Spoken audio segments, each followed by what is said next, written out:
మాజీ ప్రధానమంత్రి దివంగత పివి నరసింహారావు గారికి అత్యున్నత పౌర పురస్కారం లభించింది. ఆయనకి భారతరత్న అవార్డుని ప్రకటించింది కేంద్ర ప్రభుత్వం.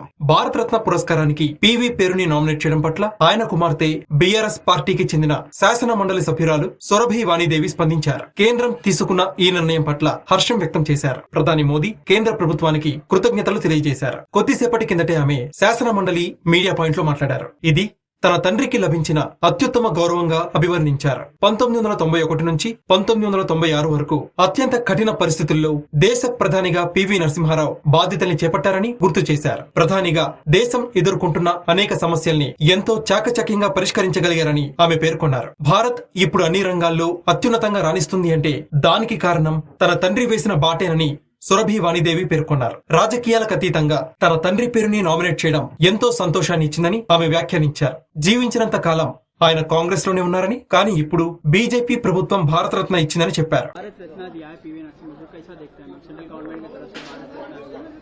Yeah, this is very great, happy moment, great recognition, the services rendered by Sri PV Narasimha to the nation.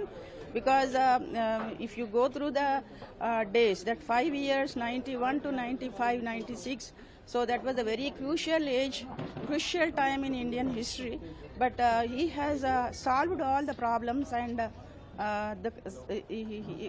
ये जो भारत को अभी जो फॉलो कर रहे हैं वही संस्करण जब जो करे सो जो रिफॉर्म्स करे, एक इसमें नहीं, एक सब में सब portfolios में उन्हें he has done tremendous changes in the. I'm so excited.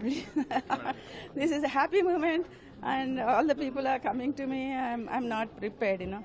This is very surprising that party के अतीत तो पीवी नरसिम्हा राव तो बीजेपी नहीं है, वो तो 60-70 years उन्होंने जितना मेरा बचपन से देख रहे हैं उन्होंने तो एक ही पार्टी में सर्विसेज रेंडर करे, वही पार्टी थ्रू उन्होंने सर्विसेज करे देश को, मगर दूसरा पार्टी वालों ने रिकॉग्नाइज करे.